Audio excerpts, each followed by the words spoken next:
Nowadays, we are used to employ different methods of payment, but do we really know the origin of them? In this video, we are going to explain how the payment system has evolved from the very beginning. Barter. Bartering is considered the oldest form of commerce. The history of bartering dates all the way back to 3000 before Christ, introduced by Mesopotamian tribes. Then bartering was adopted by the Phoenicians. Beginning of known history, humans have exchanged goods and services with one another.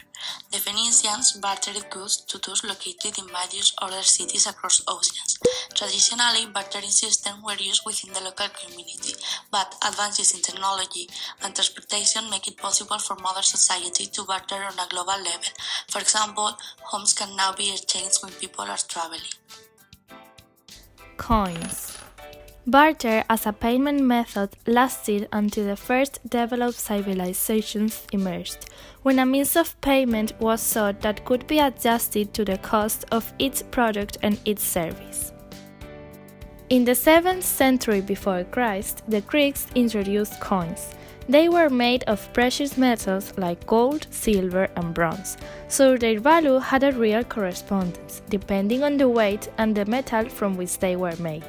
Centuries later, precious metals gave way to the fiduciary system.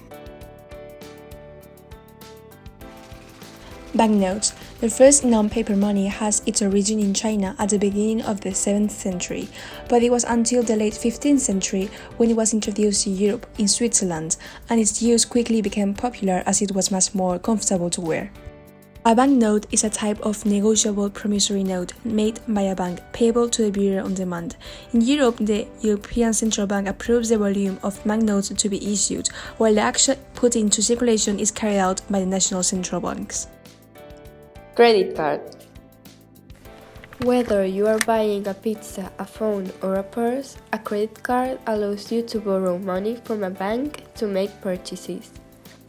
As long as you pay back the money you borrow within the grace period of 25 to 30 days, you don't have to pay extra.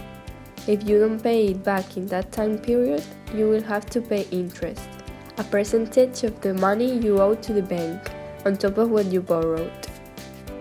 It is important to difference between credit cards and debit cards. Credit cards allow consumers to borrow money from the card up to a certain limit in order to purchase items or withdraw cash. Debit cards allow bank customers to spend money by drawing on funds they have deposited at the bank. However, we no longer need to rely on physical cards. It is increasingly common to pay with electronic devices such as a mobile phone or a smartwatch. In 2014, Google and Apple launched their technology to do that, which has gradually gained followers to become one of the most used means of payment in some markets.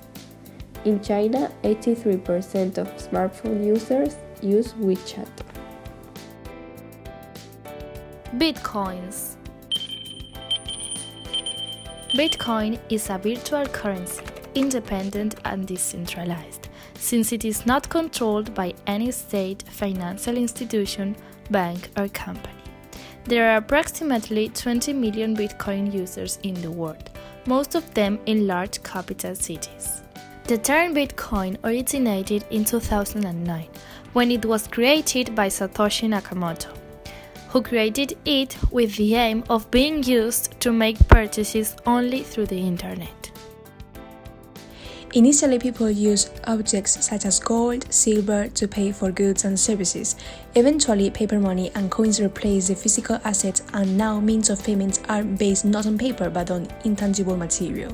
The means of payment have evolved throughout history, but nothing comparable to the diversification that exists today.